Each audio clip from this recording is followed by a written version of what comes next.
Esse é o Ancapsu e nós vamos falar dos desdobramentos da quebra do banco Silicon Valley lá nos Estados Unidos. A gente falou sobre isso ontem, mas é lógico, eu avisei no vídeo de ontem que o grande problema quando quebra banco é porque tem muita alavancagem, então um monte de cliente fica sem poder tirar o dinheiro do banco e isso pode acabar quebrando outras empresas também.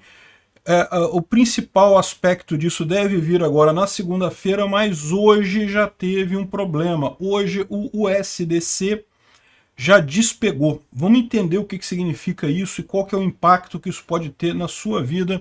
Essa notícia foi sugerida por Ditadura 2.0, Padeiro Safado e várias outras pessoas. Obrigado aí ao pessoal que sugeriu a notícia. Obrigado a você que está assistindo o nosso vídeo. Se você gosta do nosso conteúdo, por favor, deixe o seu like e se inscreva aqui no canal, né?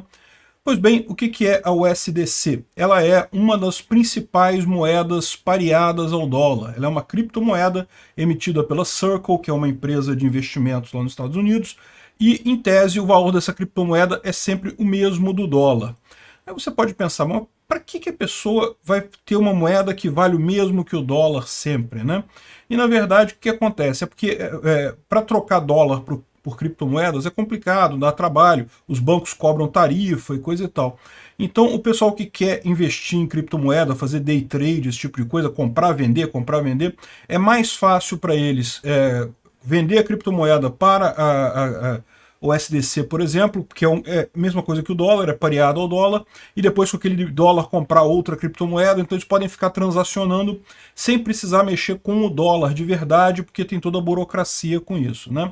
Então tem várias moedas desse tipo, tem o SDT, o SDC, que são moedas pareadas ao dólar. E como é que você garante que essas moedas são pareadas ao dólar? A empresa que emite essas moedas, ela tem uma reserva, porque se todo mundo quiser tirar os USDC todo, a empresa tem que ter dólar de verdade para bancar até a última moedinha, né? Só que, adivinha o que aconteceu? Vocês lembram, a gente falou ontem da quebra do banco Silicon Valley Bank. Era um banco que era muito focado em empresas inovadoras, empresas de tecnologia. Era um banco grande, não era um banco pequeno não, assim. Não era dos maiores lá dos Estados Unidos, mas era um banco bem grande. E a Circle, que é a empresa que fornece o SDC, ela tinha cerca de 3,3 bilhões de dólares no Silicon Valley Bank, no SVB. Ou seja, a empresa que garantia o SDC, uma grande parte do SDC dela, do dólar de verdade, estava nesse banco. E aí, imagina o seguinte, você tem o SDC. Você sabe que agora a Circle não tem como garantir todos os USDC para dólar. Então, imediatamente o pessoal começou a vender o SDC por dólar, trocar o SDC por dólar e coisa e tal. E o que isso levou? Levou ao fenômeno chamado de DPEG. DPEG é um termo usado em criptomoedas e coisa e tal, que significa que aquela moeda que deveria ser pareada ao dólar não está mais pareada ao dólar. Ou seja, em tese, um USDC deveria valer sempre $1, só que está valendo 90 centavos de dólar. Porque está todo mundo querendo vender, e aí você vende, aumenta muito a oferta e não tem demanda de gente querendo comprar o USDC, o valor acaba caindo, né? Numa situação normal, sempre tem gente vendendo, gente comprando, a coisa equilibra mais ou menos, fica tudo bem.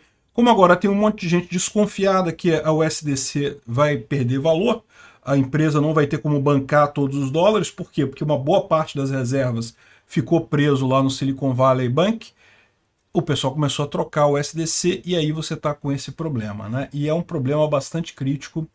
Para você ter uma ideia, a Coinbase, que é a maior empresa lá nos Estados Unidos de exchange, né? No mundo todo é a Binance, mas lá nos Estados Unidos é a Coinbase, eles pausaram temporariamente a troca de USDC por dólar. Ou seja, se você tem USDC lá na Coinbase, meu amigo, boa sorte para você. Enfim, vão ficar... estão dizendo aqui que vão aguardar no final de semana enquanto os bancos estão fechados. Quando reabrir os bancos na segunda-feira, vai voltar, segundo eles estão dizendo, né? E a mesma coisa fez a Binance. A Binance informou que suspendeu temporariamente a conversão automática de USDC para BUSD. BUSD é uma outra moeda também, que é Binance USD, que é também pareada ao dólar, né? Por quê? Porque o pessoal estava trocando muito USDC por BUSD e o USDC pode não ter valor mais, né? Então, isso é o grande problema que está acontecendo. Esse que é o grande problema que eu falei para vocês. Quando uma empresa, por exemplo, Americanas aqui no Brasil quebrou. Quebrou, muito triste, muito chato. Para quem tinha investimento na Americanas, terrível e coisa e tal. Para quem é empregado das Americanas, tem o risco de demissão, infelizmente, a verdade é essa, tem o risco até de ficar sem receber alguma coisa. Para quem é fornecedor da Americanas, também um problema sério. Mas para quem não tem nada a ver com Americanas, que é uma grande parcela do Brasil, não vai mudar nada, né? Agora, no banco tem esse problema. Por quê? Porque um banco guarda dinheiro com o outro. Tem muita relação entre bancos. Então, quando um banco quebra, isso costuma dar esses efeitos em cascata, né? E, por enquanto, não foi nenhum outro banco. Mas o que está acontecendo é que podem ter outros bancos na mesma situação e tem um monte de empresas que estão ligadas a esse banco. Então, o efeito é muito maior, né? O Matt Lavine, ele explicou aqui em um parágrafo qual é o problema do SVB, o que fez o Silicon Valley Bank quebrar, né? E ele explica o seguinte: ele é um banco das startups, das empresas que estão começando agora, né? Ou então banco do cripto, que também foi o caso do Silvergate, que foi outro que quebrou também. A questão toda é a seguinte: você faz um bocado de dinheiro, esse pessoal tem muito dinheiro, deposita no seu banco. Seu banco está cheio de dinheiro, tanto das startups quanto das criptomoedas e coisa e tal. Só que o pessoal deposita dinheiro no seu banco, você tem que remunerar esse dinheiro.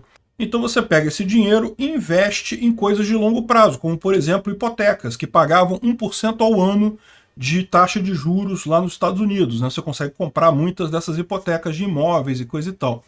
E o que acontece? Você consegue remunerar o seu pessoal e o pessoal deixa o dinheiro lá mesmo, porque todo mundo está com muita grana, tudo bem, tudo tranquilo. Até o momento que o Banco Central dos Estados Unidos, o Fed, aumentou a taxa de juros. A taxa de juros do Fed hoje está em 4,75%. Então, aquele empréstimo que você fez lá atrás a 1% está te fazendo perder dinheiro, porque ao ano a taxa de juros do Fed já é 4,75%. Então você recebendo só 1%, você já está perdendo dinheiro. Só que o pior não é isso. O pior é que essa taxa de juros mais alta também impacta diretamente o seu cliente. Então, aquela empresa de cripto, aquela empresa inovadora, que estava cheia de grana, não tinha de guardar dinheiro, deixava tudo parado no seu banco, esse pessoal começa a tirar dinheiro de lá. E aí, o que aconteceu? Os seus clientes começam a tirar o dinheiro, porque agora eles não têm também dinheiro, eles estão precisando, né, para fazer frente às necessidades dele, e agora você está preso a uma hipoteca que você comprou lá atrás, quando estava com juros mais baixos, e aí, o que você faz com isso, né? E aí, o que aconteceu no caso do Silicon Valley Bank? Começou a surgir o rumor desse problema. Aí um monte de gente começou a tirar dinheiro. É lógico, quando você acha que o banco vai quebrar, você tira o dinheiro do banco, né? Evidentemente, a primeira coisa que você faz. E aí, esse foi o grande problema da história, foi literalmente uma corrida ao banco, né? E o Silicon Valley Bank, então, pegou essas hipotecas todas e começou a vender no mercado, só que, lógico, ninguém quer comprar agora, porque essa é uma hipoteca de valor mais baixo. Ele acabou tendo um prejuízo enorme nessa história, ficou negativo 38 bilhões de dólares nisso daqui, e daí quebrou, não tem dinheiro, né? O SDC, então, já está devendo aqui 3,3, perdeu 3,3 bi no SVB. Não, olha só, não necessariamente perdeu, tá? Exposição de 3,3 bi no banco. Por quê? Porque não quer dizer que vai perder tudo, mas certamente uma parte pode perder, né? Outra coisa, isso daqui é muito triste. Isso aqui, o SVB é um banco, tá? É um banco normal, então as pessoas têm conta nesse banco. Então tá aqui uma agência do SVB lá na Califórnia e o pessoal fazendo fila, porque, né, quer tentar sacar, quer ir no banco 24 horas lá tentar sacar o que tiver no dinheiro. Veja, é bem possível que o pessoal, pessoa física, quem tem pouco dinheiro no banco, não vai ter problema. Lá como aqui, o Banco Central dos Estados Unidos faz uma espécie de seguro para esses bancos, para pelo menos contas abaixo de um determinado valor, você pode sacar, o Banco Central garante aquele valor, então você não perde. Então quem tem conta com pouco valor, você pode sacar. Só que aquele negócio é o procedimento. Você tem que entrar com um processo, provar que você tinha o dinheiro, você vai receber não sabe quando, é um seguro, né? E muitas vezes a pessoa está contando com aquele dinheiro na conta ali.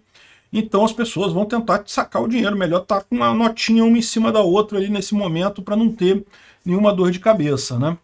Parece que o pessoal está tendo dificuldade de sacar dinheiro do Wells Fargo, né? O Wells Fargo é um banco mais popular lá nos Estados Unidos, é tipo uma Caixa Econômica Federal lá dos Estados Unidos, então é um problema muito maior. Porque esse banco, Silicon Valley Bank, como a gente falou, é um banco focado em empresas ali do Vale do Silício, como o próprio nome do banco diz, inovadoras e coisa e tal. O Wells Fargo não, é um negócio mais bancão de todo mundo, né? Não quer dizer que tenha problema, tá, gente? É que o pessoal tá tão apavorado, tá todo mundo sacando dinheiro, os bancos estão começando a segurar a coisa, né?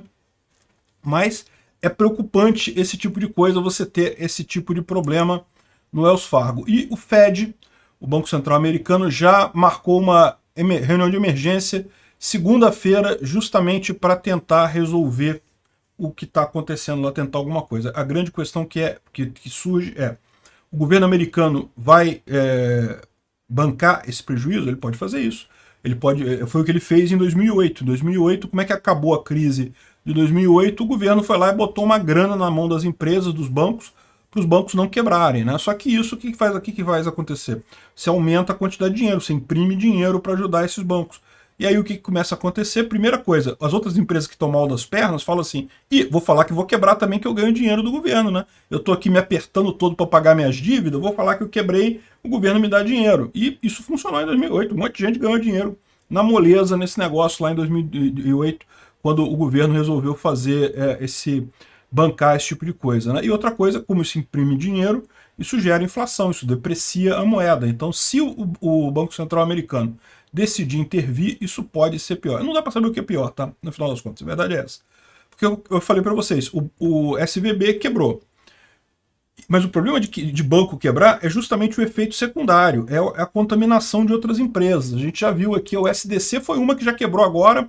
Por quê? Porque é empresa de cripto, então a gente já sabe que ela está na merda. Mas as empresas que não são cripto, na segunda-feira é que a coisa vai começar a pegar fogo, né? Para a gente ver quem é que está vivo, quem é que não está vivo. E aqui no Brasil, por exemplo, Nubank, Quinto Andar, Gympass, Creditas, Log, iFood. Repara que várias empresas de tecnologia estão aqui, têm relacionamento com o SVB. Tá? Uma coisa importante também, pode ser que elas não tenham dinheiro no SVB, pode ser que elas tenham só pego emprestado dinheiro, alguma coisa assim, né? Não dá para saber, mas é um risco. Vamos torcer para não ter nenhum grande problema nisso daqui, né? Agora, nem tudo é ruim, né? Olha só, a SVB é o banco das companhias do clima, do pessoal ESG, né? Então o Ryan Malway aqui está falando, olha só, a implosão do SVB, o planeta está em risco. 1.500 companhias de clima são seguradas pelo banco, estão usando o banco, né? Então, nossa, isso é muito arriscado. Então, nosso planeta pode desaparecer por causa da quebra do SVB. Esse pessoal quer muito que o governo socorra o SVB, né? Mas realmente eles têm uma coisa voltada para ESG, para clima e coisa e tal. E aí o pessoal está até brincando aqui, né? Que olha só, não é que o ESG do SVB vai funcionar, né? Porque agora o footprint, o carbon footprint deles vai ser zero, né? Porque vão deixar de existir, né? Não vão ter mais problema, né? A verdade é essa, né? O que esse pessoal do clima quer é isso mesmo, as pessoas morrendo, as empresas fechando, porque essa é a única maneira de você, de fato, causar menos impacto no meio ambiente, né? Enfim, é preocupante a situação. Segunda-feira que a gente vai ter uma noção melhor de como que isso vai impactar outras empresas, outros bancos no mundo real. Nesse momento aqui tem um monte de gente lá nos Estados Unidos fazendo conta, aqui no Brasil também, quanto é que tinha à disposição no SVB, como é que vai ficar a coisa agora. Certamente tem muita gente tendo um final de semana preocupante aí esses dias, né? E bem, é aquele negócio, a gente sabia que o clima econômico não seria bom esse ano, que haveria recessão esse ano, a situação não está boa, mas uma coisa é recessão. Recessão a gente já esperava, outra coisa é um estouro de bolha desse tamanho aqui, isso tem potencial bastante destrutivo, vamos torcer para o menos pior. Até porque aqui no Brasil, com o governo gastando demais, com o Lula falando que não tem que poupar, não, que tem que torrar dinheiro mesmo, você pode imaginar como é que vai ficar o humor dos investidores aqui com uma crise global e um idiota no Palácio Planalto. Obrigado por assistir o vídeo até o final. Além de curtir, compartilhar e se inscrever no canal, considere se tornar patrocinador com valores a partir de R$ 1,99. Clique no botão Seja Membro abaixo para saber as condições e vantagens de patrocinar o canal. Mais informações sobre o nosso projeto, visite nossos sites indicados na tela.